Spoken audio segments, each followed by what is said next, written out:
During the season, we got to get you on the Coors Latte trains, visit the mountains because, like they always say, the mountains are always blue. Can't go wrong with a nice Coors on a nice sunny day. I do want to try And some of those Coronas in your fridge. oh yeah, I got a lot of Coronas. If anyone out there wants to join me at my sack house, I have a 12-pack of Corona bottles and I have 2 limes. Hey, you come over here, we'll have a nice Corona and Coors. I got to get rid of them somehow.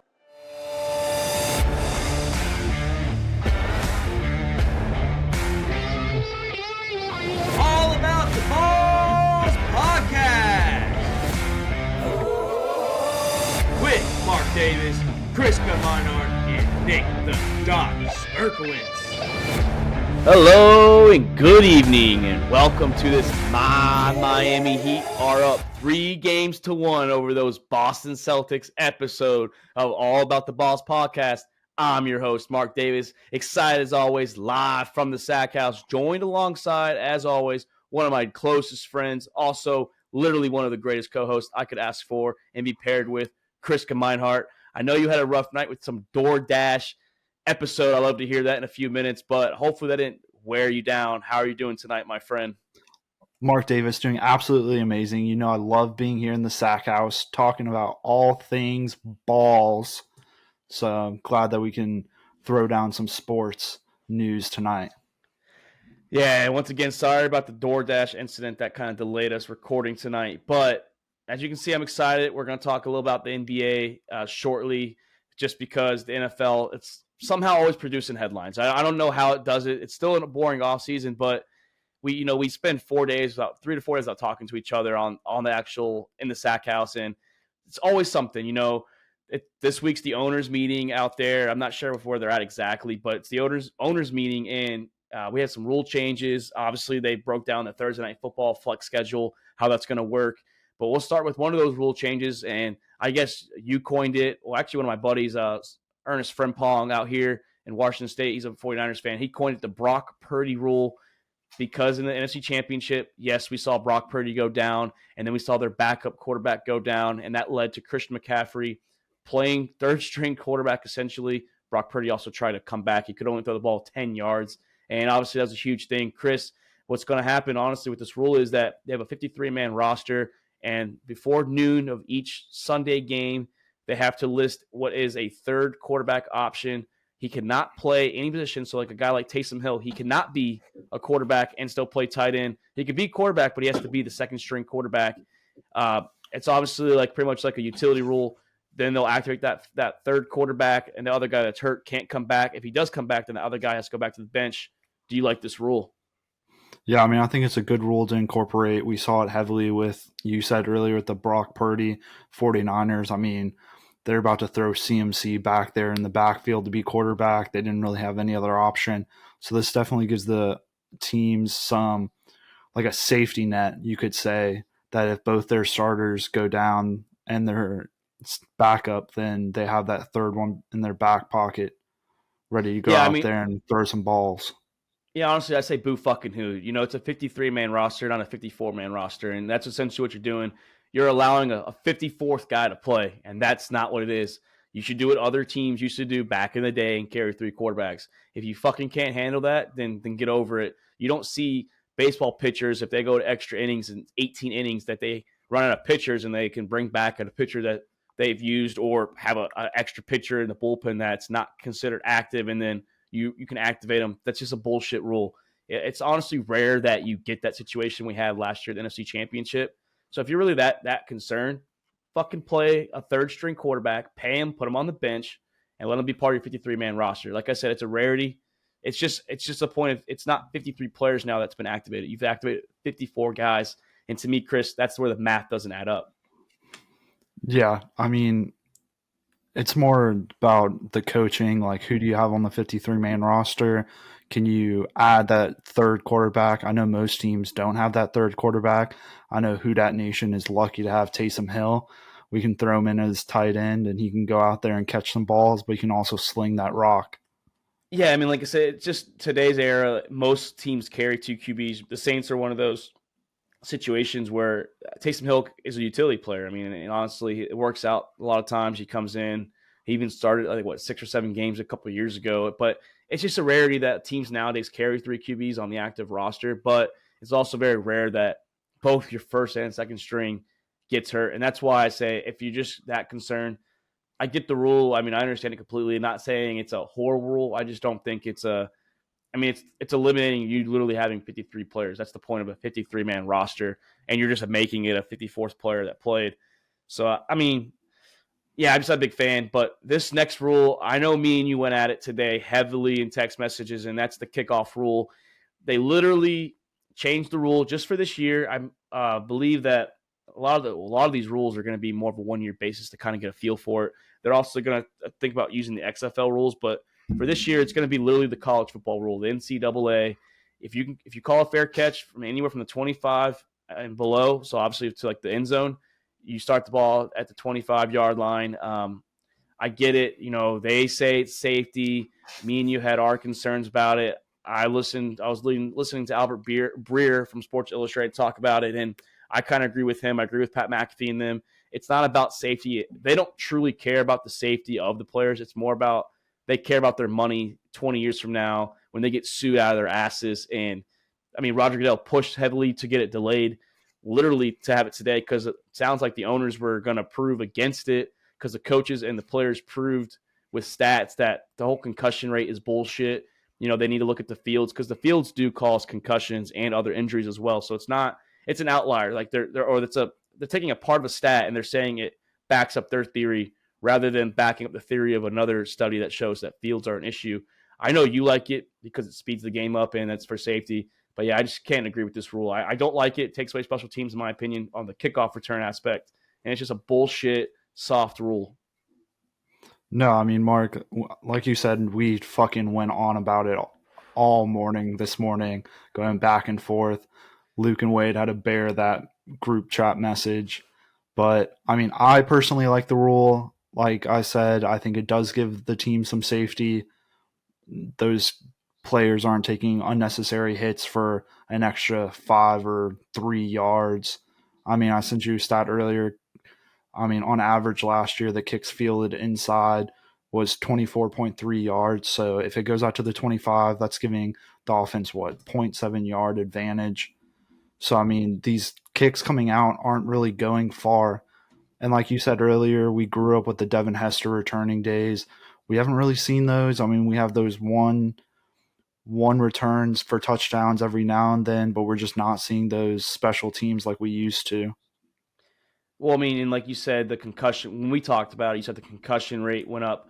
They found a way to, like, so they said, well, the concussions aren't stopping, even though they changed the rule a few years ago where the kicking team doesn't get a running start. So in college, you still get that running start, but in the NFL, you don't anymore. And you said, well, the last couple of years, concussions went up. And, you know, then I provided that fact, which, yes, they've gone up because the kickers start to realize, hey, if we pop up the ball really high, you know, it gives our guys a chance to still, because, you know, when you're not running, it takes a couple seconds, it sheds that couple seconds because now you got to get a start as soon as he kicks it rather than you're running with the kicker. And kickers found a way to get, you know, adjust to that and go around that rule so they can benefit themselves. Because in my situation, like I provided to you, there's going to be those times where you get an unnecessary roughness or a 15-yard penalty that they enforce on the kickoff, and now they're kicking from the 50-yard line, and that sky pooch kick that they do that pins them deep, that's where, like, you won't be starting from the 24. You're going to be starting from the 12, 13-yard line, and now you just literally fucked the defense and the kicking team that can have a good kicker and pin them deep. And, I mean, I think it's soft. I mean, I get it. It is safety ultimately, but that's not what the NFL is thinking about. They're thinking about themselves.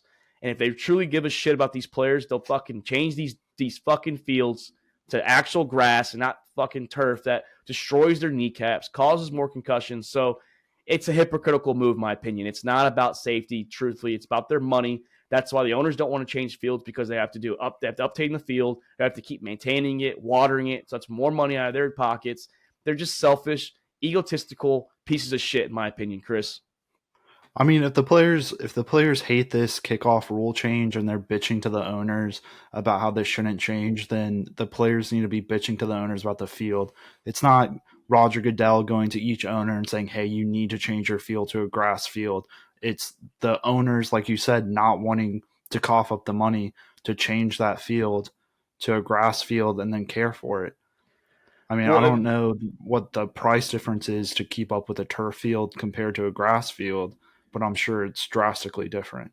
Well, yeah, it's definitely more, and they have brought it up, but then the owners pull their stats up saying that the fields don't cause all these injuries; it's other stuff. So the players have their stats, and I listened to Von Miller earlier today, and he's definitely provided some he's tried getting the NFL Players Association to get with the NFL committee because the NFL committee still works with the owners. They're like literally the owners are the boss of the commissioner, so it's kind of like businessmen and politicians, like who has the power has the authority, but I just don't like it. I mean, they're already going to. So the reason why I think it's about money is, for example, the World Cup's going to be here in 2026.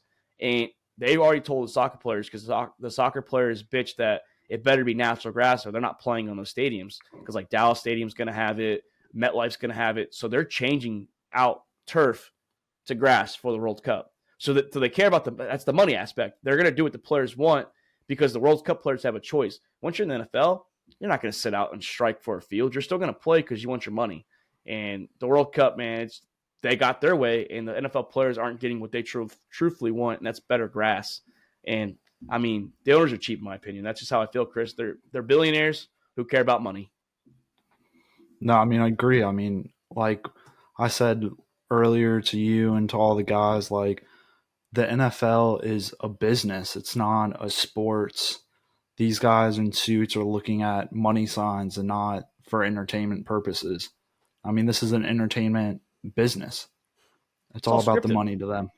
Yeah, we all got the Yeah, I mean, scripts. it's script. Yeah. Did the NFL give you your script yet? What we have to talk about this year? I mean, I don't know if you got that.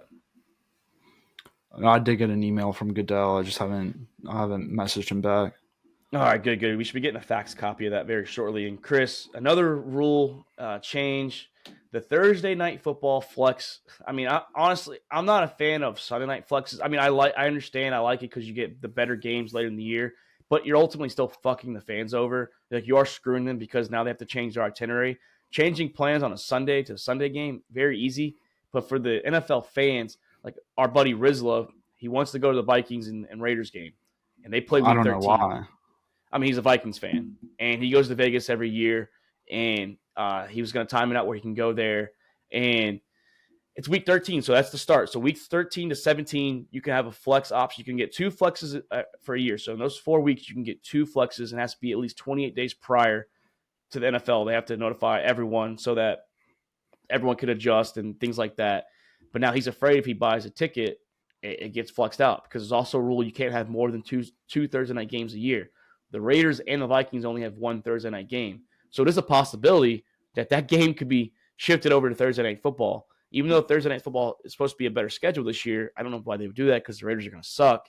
I think the Vikings are going to be a little below average as well. We'll talk about that later in the summer. But this is kind of bullshit to the fans. It's very hard for the fans that buy Thursday night tickets, especially traveling fans, to adjust and change their itinerary and things like that. Chris, I'm telling you right now, like you said, it's a business, and once again, the NFL does not care now about the fans, in my opinion. Yeah, Riz. I mean, I would just say buy fucking flight insurance on your ticket. But I think this is the most stupidest thing. Once it hit the headlines, I know I texted y'all. I said this is stupid.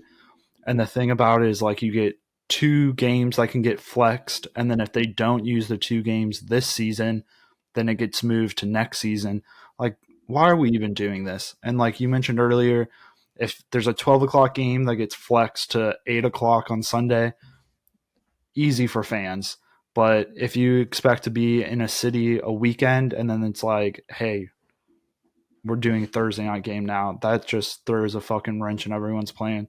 I think it's stupid. I don't see a point of it. I think Thursday night games are the warm up game for the weekend, anyways. So, like, why make a big matchup on a Thursday night game, anyways? And players already, like most players, already hate Thursday night games because, and if you look at it, like statistically, the games, like offensive game wise, it's not as electric because they just played literally 4 days prior. They don't have the full practice week that they normally have. It messes up their routine. Their bodies are not 100%, replenished that they could get back to normal. And I mean, I'm okay with having a Thursday night game, but I'm not okay with flexing the games around. It's just especially like for us, like me and Rose were talking about buying games for the Vikings and Falcons that are in November. And, I mean, that's not week 13, but like we already, us as fans, we talk about buying tickets months in advance. Sometimes, yes, you wait to the week of because if your team sucks, you get cheaper tickets. But, I'm banking on the Falcons going 17-0 this year, so I want to go to games this year. You know what I'm saying? Like, and the NFL might just screw everyone over. But Chris, moving on. Speaking of screwing people over, Tom Brady, I fucking hate this guy. I really do. Like, I get he's a legend. And I mean, deep down, I think he's a good guy. But, Greg Olson's already going to get screwed over when he goes to Fox. But that's the question. Should Tom Brady be able to call games for Fox now that he got approved by the Raiders to be a minority owner of the Las Vegas Raiders, which is also a minority owner of the Las Vegas Aces, the WNBA team out there.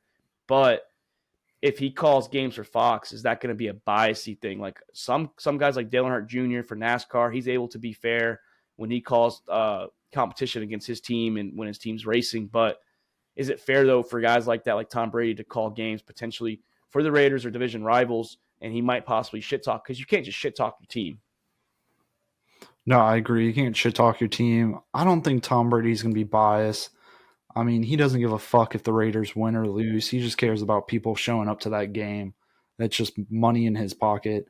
But I don't see a problem with Tom Brady calling Raiders games.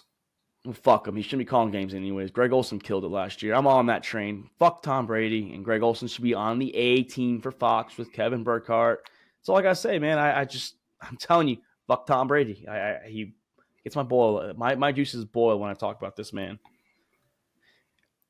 Speaking of juices flowing and egotistical quarterbacks, Ben Roethlisberger, retired in 2021, one of the greatest Pittsburgh Steelers quarterbacks and possibly players of that franchise, came out on his podcast. Kenny Pickett, the Pittsburgh Steelers quarterback now, was on it, and he came out and said that, yes, he knows he's going to get a lot of hate for this and a lot of flack, but this is more paraphrasing, by the way. He says that when Kenny Pickett replaced him, but remember, Big Ben retired. He could have played elsewhere. They could have moved him around. And he says he felt like he still had it, but he could have had that choice to play like Peyton Manning, Tom Brady, not Drew Brees, but Joe Montana, guys like that moved around to other teams that didn't finish with the teams that they started with. If he really felt like that way, he could have kept playing. But he says that he kind of was rooting for Kenny Pickett not to succeed, which to me is a selfish dickhead move because now a team that you played for your whole career that you're not even playing in the NFL, you're saying essentially you want the Steelers to fall on their face because if Kenny Pickett falls, that means the Steelers are going to fall. And that just shows to me how, I don't know, like self-conscious you are and like literally how much you care about your own ego. Like you said, people are going to forget about me, like Big Ben, who no one's going to forget about you, Big Ben. We know what you did off the field and we know what you did on the field, and you're a legendary athlete. Chris, are you okay with what he said? I mean, if I was him, I would have just kept this one fucking wrapped inside and taken this one to the grave. There's no reason for the comment. And I know we were just talking about it right before we started the pod. Like, my man, you retired already before they even got Kenny Pickett. Like, boost that man's confidence up. If you're retiring a Steeler, then you want to see the Steelers win. Boost his confidence up. Help that kid out. And I guarantee you, Peyton Manning and Tom Brady did not root. Like, they did not say, we want Andrew Luck and then Cam Newton or Mac Jones to fail and fall on their face, essentially, like not succeed right away. Like, it's still a respecting. You still want the organization. Like, you ultimately agreed to, yes, did they probably not want you to come back? I mean, you're showing your age. You limped your way into that playoffs and then got dominated against the Kansas City Chiefs in that playoff run that the Chiefs made to the Chiefs lost to the Bengals that year, but made their way to the AFC Championship. They dominated you, and it shows that you got carried through a defense. You weren't the same Big Ben that you used to be, and if you really felt that you could ball out, like I said, you would go play somewhere else. There was other teams that needed a quarterback, and I guarantee teams would have signed you just on your name alone. Yeah, I agree. I think his time was done. He was old. He couldn't move. He needs to just go to a restaurant, go to a bar, and find himself a nice underage girl. Allegedly. We got to make sure. Allegedly. Yeah, we don't want to say he's out there still doing what he allegedly did. back in the day. Maybe stay off the motorcycles as well, Big Ben. We know your track record of driving a nice two-wheel vehicle. Don't want you to fall off again. By the way, you own the Baltimore Ravens in your career. Shout out to Luke Rule. Fuck the Baltimore Ravens. And let's move on to Devontae Adams. Once again, second episode in a row, he listed his top 5 wide receivers. And I know we talked about this, and we kind of don't agree with his list. I mean, it's not even a top 5. It's more of a top 7. So we'll read this list, starting with 5B. Yes, 5B is where he's at. CeeDee Lamb. He loves CeeDee Lamb, apparently. He says it reminds him of himself. He just wants him to keep developing, getting better.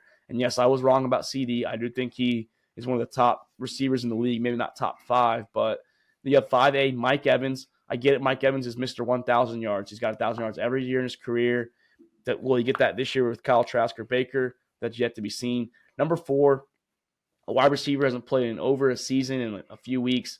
Calvin Ridley. We'll talk about. I mean, is he really the best Alabama receiver in the league? I don't even think he's the best receiver that's currently in the league that came from Alabama, Chris. No, I mean, I agree. You got Devontae Smith out there. You got some nice Alabama wide receivers out there. Jalen Waddle's out there. I mean, is Amari Cooper better than Calvin Ridley? I mean, that's a debate for its own there too. Love Calvin Ridley. I thought he was good with the Falcons, but I don't think he's number 4. Number 3, Stephon Diggs. I can understand, he's been consistent now with Josh Allen. Number 2B, Tyreek Hill. Number 2, Justin Jefferson. And number 1, of course, he goes himself. Chris, you have a problem with this list? I definitely have a problem with this list. I mean, I think he took the easy way out, giving these 2 A's, 2 B's. I mean, I like how he's going. I mean, I know where he's going with putting himself number 1. You always want to put yourself number 1. I don't think he's the best wide receiver in the league. He's definitely probably up in the top 3. I like how he has JJ up there, boy from LSU. Tyreek, I agree with. Diggs. But I mean, leaving Chase out of the picture, that's disrespectful. And then Cooper Kupp, he's always getting disrespected, so I don't understand why he's not on the list. And then you got DeAndre Hopkins. He should be up there above Calvin Ridley. I mean, the only thing Calvin Ridley's shown so far is he sucks at gambling against his own team. Yeah, I mean, no. He bet on us to win that game, and we won that game. So he's good at gambling. That we know. I mean, yeah, of course, I have an issue with this list too. I mean, I personally do think Devontae Adams is number 1. I think you got 1 and 2 spot on. I think that yes, JJ's had better numbers maybe the last 2 seasons overall, but Devontae Adams has still been consistent up there with those big numbers that he's had. So I can't necessarily. It's like that Julio Jones effect to me. I couldn't keep Julio out of the top spot until someone truthfully consistently every year kept doing it. And if JJ does a 3rd year in a row, yeah, I'm going to put JJ number 1 going to the 2024 season. But I have Adams and then JJ. And this was a hard one. I did go Jamar Chase at number 3, Tyreek Hill number 4. And honestly, I don't think Cooper Kupp's number 5. I think DeAndre Hopkins is number 5. I know that's maybe a little disrespectful to Stephon Diggs as well, but Hopkins, if he's healthy, dude, man's a freak. We saw what he did when he came back from his 6-game suspension. Man was balling out with Kyler Murray and Colt McCoy. I mean, it's hard to say DeAndre Hopkins is still a top 5 receiver. I know he's up there in age, but he's not slowing down, in my opinion. I mean, if it's 4th and 10 and you're quarterback, and this is for like a Super Bowl drive, who are you going to go with, Devontae Adams or Justin Jefferson? Like, forget history. I'm talking about like this season right now. You going Adams or Jefferson? I'm going Adams. Yeah, but the thing is, it comes based on history. Like, I know. I mean, that's hard to say because JJ is such a freak athlete, and he is taking that spot. And if it's not, I mean, I could be wrong. He could be the number 1 receiver, but I still have that respect for Devontae Adams where I put him at number 1. I think if it's 4th and 10 and I want a first down, I trust Jeff. I've seen Devontae Adams do it so many times that I'm not betting against him. He's one of the best pure route runners in the game. He literally has one of the best feet movement out there at the wide receiver position, and it's hard. I mean, Jefferson's a freak, but we saw games last year where Jefferson disappeared too. I mean, I know that it's hard to say. Shout out to, like I said, once again, Rizlov, who's going to disagree with us, but there were games last year where he disappeared when they needed him to win. Yeah, I definitely agree with that. But I mean, all these guys have games where they get shut down. I mean, Sauce was shutting everybody down last year. I mean, another thing I wanted to say, Tyreek Hill, I just have a little asterisk next to his name. I want to see what this man does when he gets older and he loses his speed. Because like right now, he can just run past everybody. I know he's Are not we playing past 2025, but so we're going to see him when he is old, or is he going to change his mind? I don't think he's going to leave in 2025. I I think he mean, loves it's the game too much. that's literally 2 or 3 seasons. Like if it's after 25, he's got 3 seasons left. If it's going into 2025, it's 2 seasons left, and Miami's in the middle of a window right now where they can try and win a Super Bowl. Yeah, I don't see him retiring in 25. Yeah, me neither. And I mean, they already, and to me, they have two of the top 10 receivers. I mean, they have Jalen Waddle. I do believe he's top 10. Man, both of them balled out with Tua. And I mean, we know how we feel about Tua. I don't think he's that good. And I mean, it benefits when you have two of the top receivers in the league. Yeah, I don't know whatever Devontae Adams is drinking out there in Vegas. I need some of that. I need some of that lean that he's got because I don't see Mike Evans. Maybe Mike Evans like 5-6 years ago. Yeah, like I don't get me wrong. At one point he was top five, but I don't see Calvin Ridley there, and that's no hatred towards him now. He's on the Jaguars. I just don't. I never thought he was top five when he was in Atlanta, and it's a shame that he chose this list with 7 players in his top five. Good math, by the way, out there in Vegas too. They do math right. The house Yeah, I mean, always wins. house always wins, and I guess Devontae, his house always wins. Chris, I mean, so I guess we could say that we don't agree with the list. We might disagree on who our top five is. I mean, who is your top five? I mean, I think I'm going to have to go. I'd probably put, I know we were arguing earlier, I'd probably go JJ 1, Adams 2. I'm Tyreek and Chase are just like either can go 3 or 4. One of That's how those I can felt just too. go Yeah. 3 or 4. And then I'm probably going to put, honestly, Hopkins above Diggs. So it sounds like we have the same top five. Just the order might flip a little bit. I mean, five's steadily Hopkins, but I have Adams, you have JJ, and then I have Chase, and you have Hill at 3. So I mean, yeah, same top five, just different order. So I mean, we'd love to hear what Doc would have said. Oh, by the way, we did forget to shout out Doc. He's not feeling well tonight. We hope to have him back later in the next episode. Sorry, Doc. We got so excited about football. This is what gets us going is football. And Doc, we miss you out here. Hopefully you're getting well, and we'll see you Thursday in the Stackhouse. Chris, speaking of sad news, one of the pioneers of football, one of the legends of this game. He was also part of the last Cleveland Browns championship. Yes, before there was a Super Bowl in 1964, the Cleveland Browns won a championship. Jim Brown, literally a legend, passed away at 87 years old just a few days ago. And I mean, you see Jim Brown. He was in the 100th anniversary commercial. You see him everywhere. He was there when the Cavaliers were balling out with LeBron. He was part of the crowd. He obviously is the Jackie Robinson of baseball. He broke down the color barrier for the NFL, and without him and his movement, what he did, the NFL wouldn't be where it's at today. And with everyone having a chance to play the game, and obviously guys like Zeke, well, I have to say this for some reason first running back, but like Zeke Elliott, Nick Chubb, all these guys, Derrick Henry, these guys have a chance to play because of Jim Brown. And honestly, just want to say rest in peace. I didn't get that chance. We didn't get a chance to watch him, but maybe the NFL considers retiring his number like the MLB did with Jackie Robinson, number 32. I wouldn't really be against it at all. I mean, like I said, he broke down a barrier that needed to be done. And, just rest in peace, Jim Brown. Hopefully the NFL does something this year to at least honor him and honor his name. Yeah, it's sad. We're getting to that age to where all these players that were up and coming with the NFL are going to slowly start fading away. And we're just seeing history now. Yeah, so hopefully Cleveland at least, I mean, I know Cleveland will do something, but like I said, hopefully the NFL does something to honor this man. And, just thanks, Jim Brown, for everything you did. Because like I said, without you, the game we love today wouldn't be where it is. So moving on, though, that's what it all NFL talk. That's what we got for the week or for the last few days. But now, NBA playoffs, conference finals, Chris, the Denver Nuggets, finally, their first time in their 47-year franchise career, making the NBA Finals, just absolutely swept the Los Angeles Lakers. They were at every game. The Lakers had a chance to win every single game. They blew it. This last game, LeBron had 31 at half. The drops 9 points or 10 points, whatever, in the second half.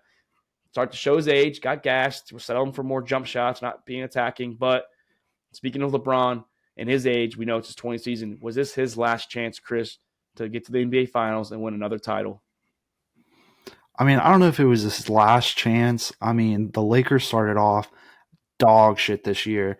And I mean, they did a solid push as the seventh seed to at least get to this conference final.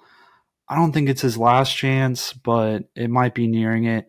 But I don't know about you, but I'm fucking excited to see a finals game that does not have LeBron or Steph Curry in it. Yeah, definitely. I know that it's been a while since Steph Curry or LeBron hasn't been in the West Conference Finals. I know we had the Suns a couple years ago. That was kind of like the outlier. Now the Nuggets. But yeah, speaking of that question, though, if the Lakers don't make moves, like if they don't get a Damian Lillard or another star or another couple pieces, I do think this is the last chance, at least with the Los Angeles Lakers.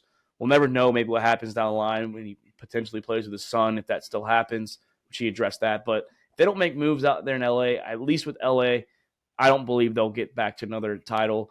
They don't have enough to get over that hump with the guys like the Denver Nuggets who play offensive crazy basketball. They're always moving, and you can see that the Lakers are just tired. I mean, even Joker's tired as well, but like they practice that, they train that, so they're used to that.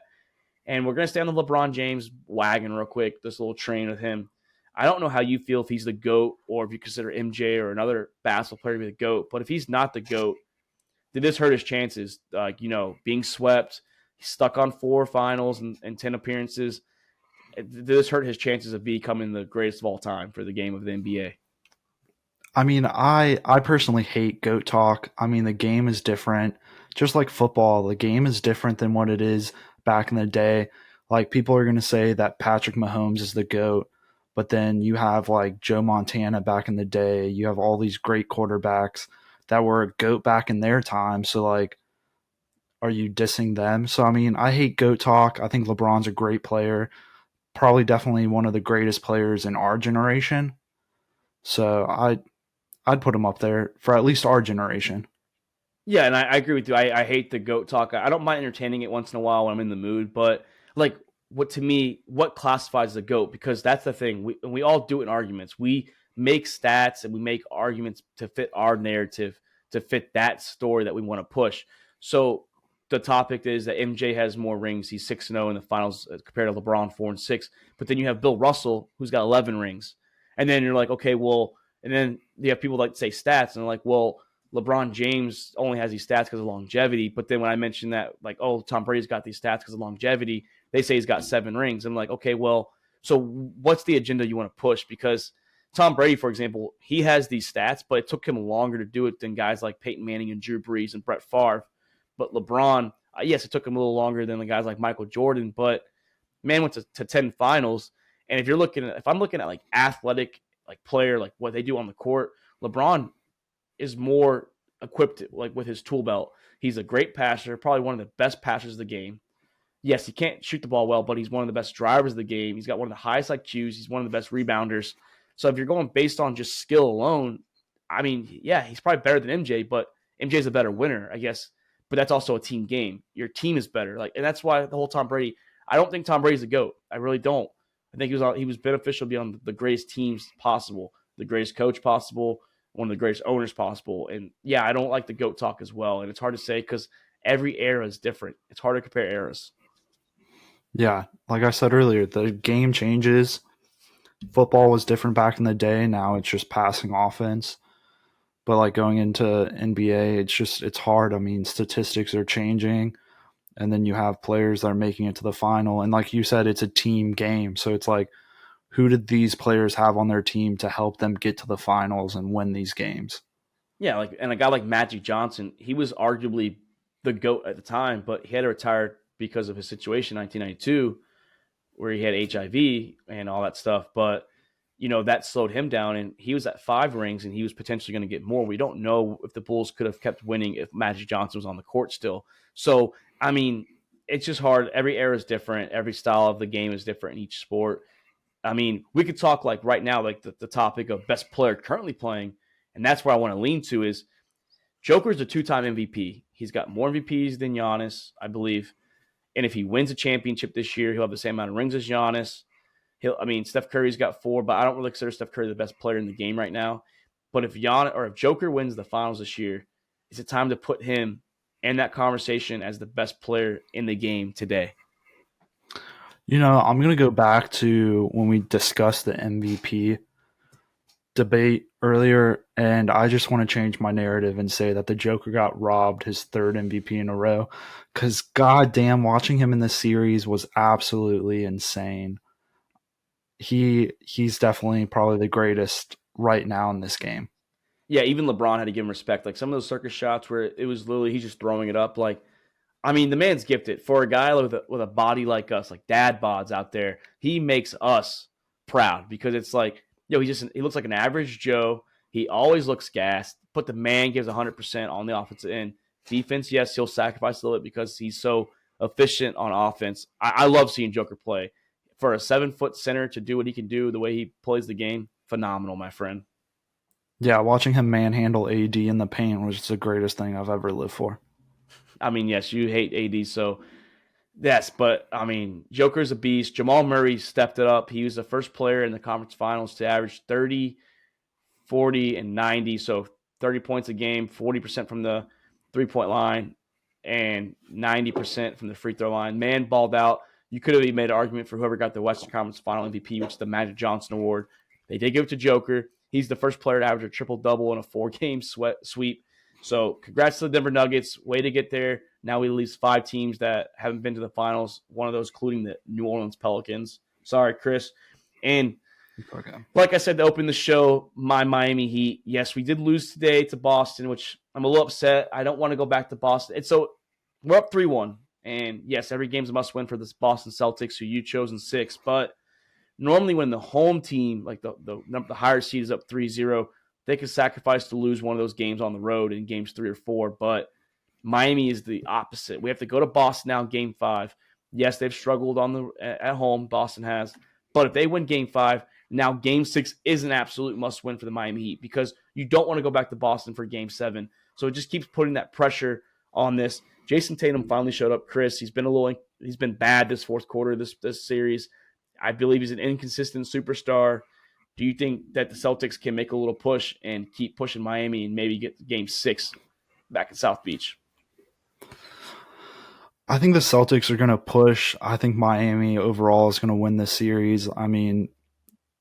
They're just not going to be – the Celtics are not going to be able to make one mistake, and that's going to be their flaw. Celtics in the first 3 games did not look like they were in it mentally. The offense was struggling, their defense was struggling, and when one of those were stepping up, then the other one was struggling. They were just going through their fucking hardest. Tatum finally showed up. You could definitely see in the third game on him on the sideline, he was just pissed sitting on the bench. So I'm glad he finally had a game, but I think Miami's going to just pull this series off. Yeah, I'd like to give a shout out to Jules. Is one of my buddies out there in Florida. He's a huge Celtics fan. He did shit talk me before the series. I was trying to be humble, but he said, we're gonna get swept, and then we win game 1. He's like, well, it's a gentleman's sweep, and then then we dominate game 3. So they did get one. So shout out to you, Jules, and your Celtics. They survive another day. Hopefully, we close it out in the Garden. Hasn't really been home crowd for you. Also, shout out to my brother Tony. I believe he fucked us because he's been hot. He's been on some heaters, Chris, gambling. He's been hot this last week. He's been choosing Miami every game. He went Boston this game and they won. So I think that's why we lost. I don't think it was because Boston was better. I think that he knew something that we didn't know. Probably a little bit of inside tipping there with the Boston Celtics Miami Heat. So shout out to both those guys, and hopefully Butler can come back to his standards. The last 2 games, he struggled shooting the ball and putting points up. Yes, he put big points up today, but it wasn't on a high efficiency. A lot of those were free throws. 10 of his 29 points were from the free throw line. So it wasn't like he was balling out, shooting the ball. So hopefully we can come back. Like I said, we don't want to go back to game 6, back to Miami, because that's the pressure's on us. Yes, the pressure's on them as well, but we have to close out. We can't keep playing this. All right, well, it's one game. So I need guys like Derek Jeter and Alex Rodriguez to fucking stay away from these games. Yes, I love my Yankees. I love Derek Jeter. A-Rod's questionable, but he did help get us a World Series ring. But those guys need to stay the way because they're also the only team to blow a 3-0 lead, which is my New York Yankees. So Those two fucking guys better stay back and just chill. A-Rod shouldn't be there anyways. He's part of the Minnesota Timberwolves. So stay away from us and let us close this out. I don't want that juju there. I kind of believe in that shit. And stay away from the fucking stadium. I don't want you guys going to the Garden. And if you do go to the Garden, I hope someone kicks the shit out of Alex Rodriguez so he stays away from Boston. But Chris, we have another news. Carmelo Anthony, one of the greatest offensive scorers in our generation. We just talked about LeBron, but Melo is one of the greatest offensive players that I've seen at least for the Denver Nuggets, New York Knicks. The list goes on. He played for other teams as well. Ended his career at the Los Angeles Lakers. Played 19 seasons, was in the league 20. Didn't play his last season, but retires. And he's the only player in the top 10 not to get a championship. I mean, it's disappointing that Melo couldn't deliver a ring as great as he was offensively. Yeah, of course it's sad. I mean, he was one of the greatest players, like you said, in our generation growing up. We got to see him when he started, and he absolutely turned the Nuggets franchise around. I mean, before he was drafted, the Nuggets went, I think it was 8 years without even making the playoffs. And then they drafted him and they made the playoffs, I want to say like a couple years straight. So he completely turned that franchise around. Amazing player. Sad to see him go, but hang your hat up when you're high, not when you're low. Yeah, and the question now is do they retire number 15 for Melo or for Joker? I mean, I think it's Joker just because he's delivered them that championship appearance, 2 MVPs, two great players though for the franchise award number 15. So it's very rare to see. Yeah, I think if Joker wins this finals, then it's easily going to be Joker. Easily. Yeah, because that number is getting retired one way or another, and yeah, so that's the NBA. Denver's waiting. So June 1st will be the final. So like if this would have happened tonight, if Miami would have closed out, we would have gone nine nights without the finals because they're starting June 1st regardless. So maybe it's a good thing we lost. Maybe we can keep a little momentum going because I don't want to sit around because if we sit around too long, the better team is Denver, in my opinion. Yes, they are the better team. And when the best team sits that long, the rust will not hurt them as much as the rust will hurt us because we're thriving on rhythm right now and momentum. So hopefully we win though and we keep it hot. But Chris, this past weekend, the PGA Championship, golf's second major of the year, concluded with finally the LIV Tour getting a winner in Brooks Koepka, who used to be one of the dominant PGA members. I know that the LIV Tour's had some members compete, haven't won. Koepka was competing for the Masters. Do you think now that this kind of solidifies what they've been pushing for the last couple of years, that the LIV Tour can compete with the big boys in the PGA Tour?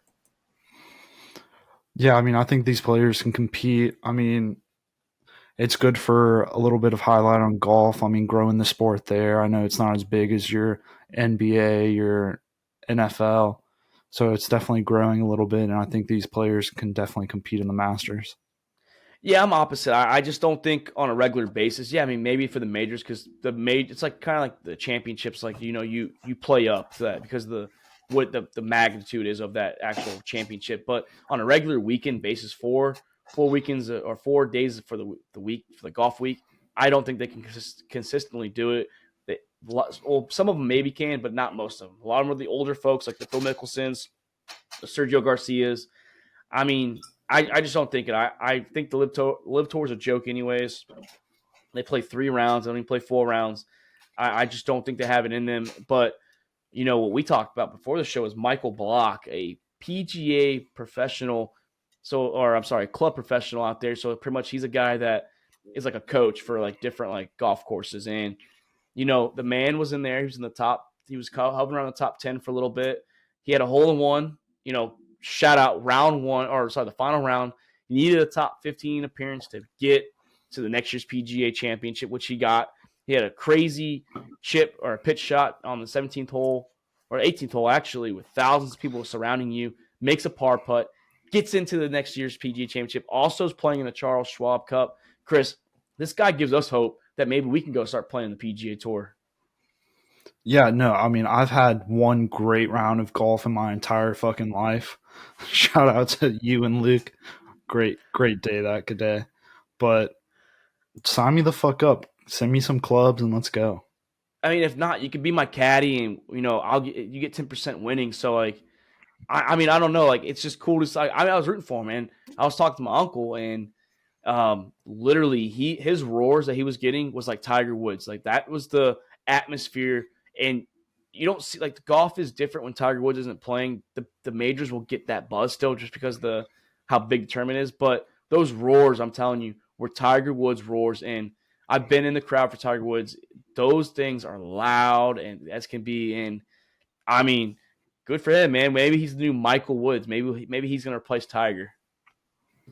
He could. But Chris, I mean, yeah, a little short of this episode. I mean, just two of us talking. So 2 talking heads rather than 3. Like I said, Doc, we hope you get better. We hope you can get back to the Sack House later in the week. So me and Chris were talking. We're going to start, 3 months before really you start drafting your fantasy teams. We're going to start breaking down some fantasy talk in the next couple episodes. Not even just fantasy. Maybe start previewing like MVPs, coaches of the year, things like that. Teams that are on the hot seat, coaches that are on the hot seat, guys like that. We're going to start getting some creative segments. Obviously, it's a football dominant show just because in America, this is what it's run by, is football. Basketball's dying down. Shout out to the Florida Panthers, another South Florida 8 seed, fucking up 3-0 over the Carolina Hurricanes. It's going to be the Panthers winning the Stanley Cup, baby. I love it, Chris. If it's not the Bolts, it's the Panthers. I know you're excited for those Florida teams. Go Bolts. But go Panthers, because they're the ones that are in right now, and that's what we want to see. We want to see a Florida team go, and I want to see Vegas get in there as well. I want to see Vegas and Florida Panthers. I love hockey, dude. Hockey's the best sport in the world. Go Pucks, baby. Go Pucks, Chris. Yeah, I just want to fucking throw my gloves off and punch somebody. I mean, that is an exciting thing to do, especially when 2 goalies fight. I don't know if you had a chance to see that. That happened earlier in the year. 2 goalies had a massive fight. But, yeah, Chris, this is it. Just me and you. We covered a little bit of football, a little bit of basketball. Even got some golf in there. My Yankees are coming back, by the way. We're only down 5 games in the division now, in the best division, or the best division in baseball. So go Yankees as well. The Astros suck as always. Cheaters. Yeah, we don't cheat. We just, I guess it's a gray area because you can't look at your coach apparently now all of a sudden. But hey, not me for me to judge. I don't think that's cheating. Even if the Astros did that, that's not cheating. But Chris, I'm glad we could do this week. I'm glad we got on. I know we had to delay the episode. We had a rough night last night. But hey, always great to talk sports. Like I said, great to include all the other sports like golf. And, I mean, basketball's dying down, so it's going to be football, football, football. So, Chris, start getting your notes ready. My notes are ready. I'm glad to be here at the Sack House. Can't wait to start covering fucking football. Doc, I know Mark shouted you out. Sorry you're hungover. I know you're sad about LeBron getting swept. You can go hang up the LeBron jerseys, but we miss you. Yeah, I think that's why Doc wanted to delay last night's episode and tonight. I think he kind of wanted it to recover. I know he's a LeBron fan. Sorry, Doc. Hey, you still got Jimmy Butler. He's a former Bull. So you come onto the bandwagon for the Heat. Chris, shout out to Topo Chico. I see it in the background. What flavor are you drinking tonight? We have fucking strawberry hibiscus and original margarita. Signature margarita. Double fisting. So during the season, we got to get you on the Coors Latte trains. Visit the mountains because, like they always say, the mountains are always blue. Can't go wrong with a nice Coors on a nice sunny day. I do want to try some of those Coronas in your fridge. Oh, yeah. I got a lot of Coronas. If anyone out there wants to join me at my Sack House, I have a 12-pack of Corona bottles, and I have 2 limes. Hey, you come over here, we'll have a nice Corona and Coors. I got to get rid of them somehow. I'm Mark Davis. That is Chris Meinhardt. This is All About the Balls podcast, and we are out. Thank you for checking out another episode of All About the Balls podcast. We want to thank all of our listeners and supporters of the Sack House. You can listen to the show on Spotify, Apple Podcasts, and YouTube. And don't forget to subscribe and give us a follow on Twitter and Instagram at the Sack House.